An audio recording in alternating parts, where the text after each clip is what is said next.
let me tell you something that might be hard to hear. Your child didn't wake up one morning and decide to leave you. Nobody does. Abandonment doesn't arrive like a storm, sudden and without warning. It creeps in like winter, slowly, quietly. One missed phone call at a time, one shorter visit, one conversation that ends with a sigh instead of, "I love you." But here's what most parents never realize, and I mean never realize. Before your child pulls away for good, they give you warning signs. Clear ones.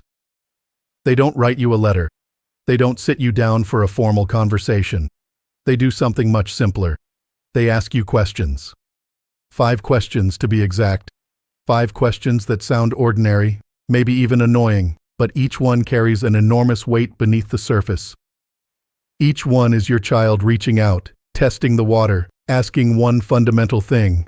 Is this relationship still safe for me? And how you answer, or how you fail to answer, determines everything. In more than 40 years as a clinical psychologist, I've sat across from hundreds of families in crisis. Parents who couldn't understand why their children disappeared. Adult children who couldn't explain why they had to leave. And in nearly every single case, the pattern was the same. The child asked. The parent didn't hear. And then one day, the chair at the dinner table was empty. Today, I'm going to walk you through all 5 questions. I'll tell you what each one really means beneath the surface, the most common mistakes parents make when they hear them, and, most importantly, exactly what to say to turn things around. And please, stay until the very end, because question 5 is the one that tells you the door is almost closed. If your child has already asked that question, your window is narrowing. But it is not shut yet. Let's begin. This is usually the first sign, and it's the one most parents brush off completely. Why do you always have to say that? Maybe your child says it after you've commented on their weight, or their parenting, or the way they spend money, or the person they're dating. It could be anything.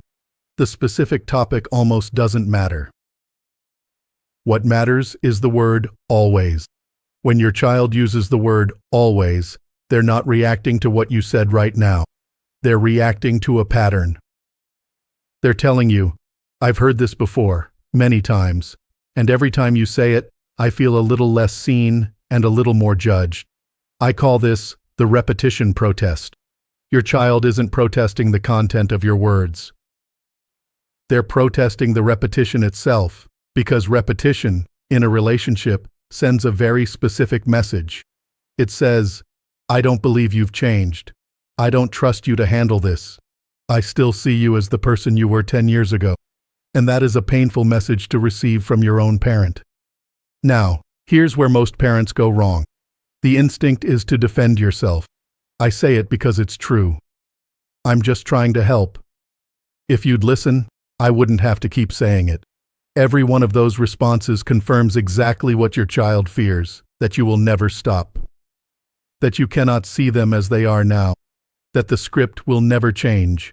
So what do you say instead? Something simple. Something disarming. Something like, "You're right. I do say that a lot. I'm sorry. What would you like me to understand instead?" That's it. 16 words. But those 16 words tell your child, "I heard you, I see the pattern, and I'm willing to break it." In psychology, we talk about cognitive rigidity, the tendency to repeat the same thought patterns regardless of new information. It's natural. It happens to everyone. But in a parent-child relationship, rigidity is a slow poison. Your child is growing and changing every year. If your responses don't grow with them, they start to feel invisible. And invisible people eventually walk away. If question 1 is a yellow light, question 2 is the light turning red. Do you even care what I think? This question is what I call the validation test. Your child is not asking whether you love them. They already know you love them, in your own way, on your own terms. What they're asking is something different and, in many ways, more important. Does my voice matter in this family? Am I treated as a capable adult whose opinions have weight? Or am I still the child whose ideas get overruled? This connects to something psychologists call self-determination theory. Every human being, regardless of age, has three core psychological needs: autonomy, competence, and relatedness. When your adult child shares an opinion and you dismiss it, correct it, or talk over it, you're striking at all three. You're saying, "You're not capable of good judgment, your independence doesn't count here, and our connection is conditional on you agreeing with me." You may not mean any of that, but that's what lands. The most common mistake? Dismissive reassurance. "Of course I care what you think," said quickly, automatically, without actually demonstrating it. Your child doesn't need to hear that you care. They need to feel it. And they feel it when you do one simple thing. You ask a follow-up question. Not, "Of course I care." Instead, "I do care. Tell me what you're thinking. I genuinely want to hear it." And then, this is the hard part, you listen without correcting, without offering your version, without steering the conversation back to what you think is right. You just listen. I've seen this single shift save relationships that were months away from collapse. When an adult child realizes that their parent can sit with a different opinion without fighting it, something changes. The walls come down. Not all at once, but they start to come down. Question number 3. Can we just have one conversation without drama? When your child says this, they are telling you something critically important. They are exhausted, not angry, not ungrateful, not dramatic, exhausted. I call this the exhaustion signal. Think about it from their perspective for a moment. Your child has a full life, a career, maybe children of their own, responsibilities, stress. They have a limited amount of emotional energy each day, just like all of us. And when they call you or visit you, they are choosing to spend some of that energy on you.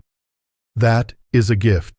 But if every interaction involves conflict, old grievances, unsolicited advice, passive-aggressive comments, guilt trips about not calling enough, then every interaction becomes a withdrawal from their emotional bank account. And when the withdrawals consistently exceed the deposits, the account goes bankrupt. The brilliant psychologist John Gottman studied this pattern extensively. He found that healthy relationships maintain a ratio of roughly 5 positive interactions for every 1 negative interaction, 5 to 1. When that ratio drops, when negativity starts to dominate, the relationship enters what he called negative sentiment override. Everything gets filtered through a lens of frustration. Even neutral statements start to feel like attacks. When your child asks for one conversation without drama, they're telling you that the ratio has flipped. The account is running dry, and they're giving you one more chance to make a deposit instead of a withdrawal. The mistake? Getting defensive. Drama? What drama? You're the one who's dramatic. That response right there is itself the drama they're talking about. It proves their point. It exhausts them further. The correct response is almost shockingly simple. "You're right, I hear you. So, how was your week? Tell me something good." That's a deposit. No agenda. No lecture. No old wounds. Just presence. Just curiosity. Just ease. Your child doesn't need you to fix everything. They don't need you to process every family issue in every conversation. Sometimes they just need their parent to be a safe, calm place to land. Be that place. Of all 5 questions, this one may carry the deepest wound. Why can't you just be happy for me? I call this the joy rejection wound. And in 40 years of practice, I can tell you, this is the wound that adult children carry the longest and forgive the least. Here's what happens. Your child comes to you with something good. A new job, a new relationship, a decision about how to raise their children, a move to a new city, an adventure they're excited about. They come to you glowing, and they come to you specifically because your approval still matters more than almost anyone else's on earth. And instead of joy, you give them worry. Instead of celebration, you give them caution. Instead of "that's wonderful," you give them "but have you thought about?" Everything after the word "but" erases everything before it.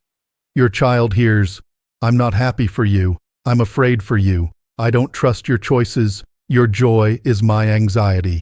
Now, I understand where this comes from. I truly do. It comes from love. It comes from decades of protecting your child from harm. But your child is no longer a child. And the most loving thing you can do for a capable adult is to let them feel joy in your presence without having to defend it. In attachment theory, we describe a secure base as a relationship where a person feels safe to explore the world and come back to share what they found, all of what they found, including the good things. When a parent cannot share in their child's happiness, that base becomes insecure. The child learns, I can bring my problems to mom or dad, but not my joy. My joy makes them nervous. And slowly, they stop bringing anything at all. The response your child needs is this: that's wonderful. I'm so proud of you. Tell me everything. Celebrate first. Concerns later, if they're asked for, and only if they're asked for. And sometimes, the right answer is to keep your concerns to yourself entirely. Your child is an adult. Trust them. If your child says these words to you, or if you sense they're thinking them even without saying them out loud, then I need you to understand something. This is the final audit. Your child is standing at the door. They haven't walked through it yet. But their hand is on the handle. Is it even worth it anymore? Is not a question about a single argument or a single holiday or a single phone call. It's a question about everything, the entire relationship. Your child is looking at 40, 50, 60 years of history and asking, does the love I receive from this relationship outweigh the pain it costs me? That is the most consequential question a child can ask about their parent. And most of the time, they don't say it out loud. They express it through behavior. The calls become shorter. The visits become less frequent. The text messages become one-word answers. They stop sharing news, good or bad. They're polite but distant, present but unreachable. And here is where I see parents make the most devastating mistake of all. When they sense their child pulling away, they reach for guilt. After everything I've done for you, I sacrificed my entire life for this family. You owe me more than this. I need to be direct with you. Guilt does not bring people closer. Guilt is a chain, not a bridge. And no adult child, no human being, has ever been guilted into genuine love. What guilt does is accelerate the very thing you're afraid of. It pushes your child out the door faster. The great psychologist Erik Erikson described the final stage of human development as a choice between integrity and despair.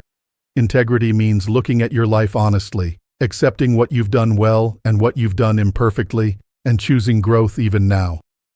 Despair means clinging to control, demanding that the world validate every choice you've made, refusing to change because changing would mean admitting fault. Your child can feel which one you're choosing, and they will match it.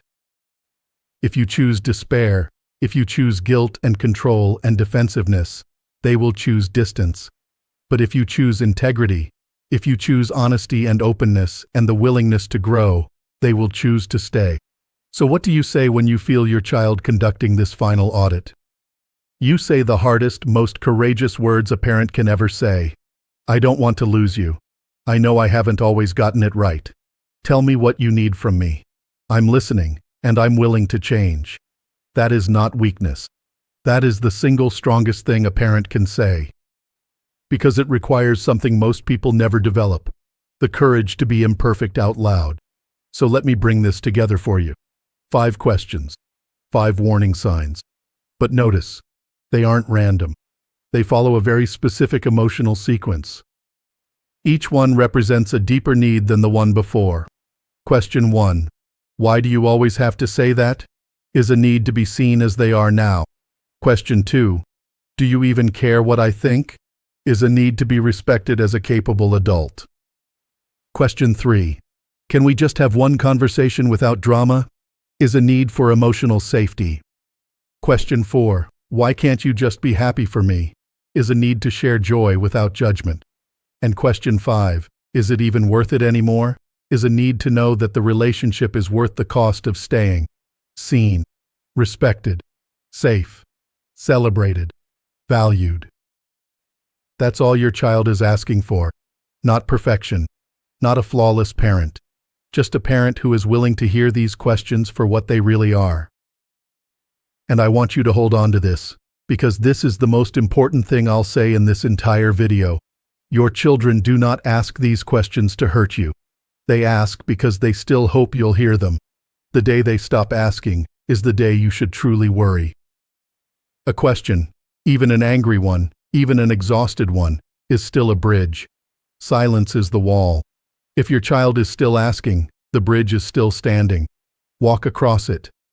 Now, I know some of you are watching this and thinking, it's too late, I've already failed, my child has already pulled away. I hear you. And I want to tell you something from 4 decades of working with families in pain. It is almost never too late. Not fully. Not completely. I have seen parents in their 70s and 80s rebuild relationships that seemed permanently broken. I've seen adult children in their 50s pick up the phone again after years of silence, because their parent finally said the words they needed to hear. You cannot change the past. You cannot unsay the things you've said, but you can change what happens next. You can change the very next conversation. And sometimes, all it takes is one sentence, spoken with sincerity, spoken with humility, spoken with love. I hear you, and I'm going to try. If you're watching this video right now, you are already braver than most. Most parents never look at a list like this. Most parents never ask themselves, could I be part of the problem? The fact that you're here tells me something important about you. You love your children enough to be uncomfortable. And that kind of love is the kind that heals. If this video spoke to you, I'd love to hear from you. Leave a comment below and tell me, which of these 5 questions have you heard from your child? Or maybe you've heard a different question that I didn't cover. Share it. Your experience might help another parent who's watching. If you haven't subscribed to Strong Elderly Life yet, go ahead and hit that subscribe button and the bell so you don't miss our next video. We put out new content every week, all focused on helping you build stronger, healthier relationships in this chapter of your life. And if you know another parent who needs to hear this, share this video with them. Sometimes the most loving thing you can do for a friend is to send them something that opens their eyes. Thank you for being here. Thank you for being brave. And I'll see you in the next one.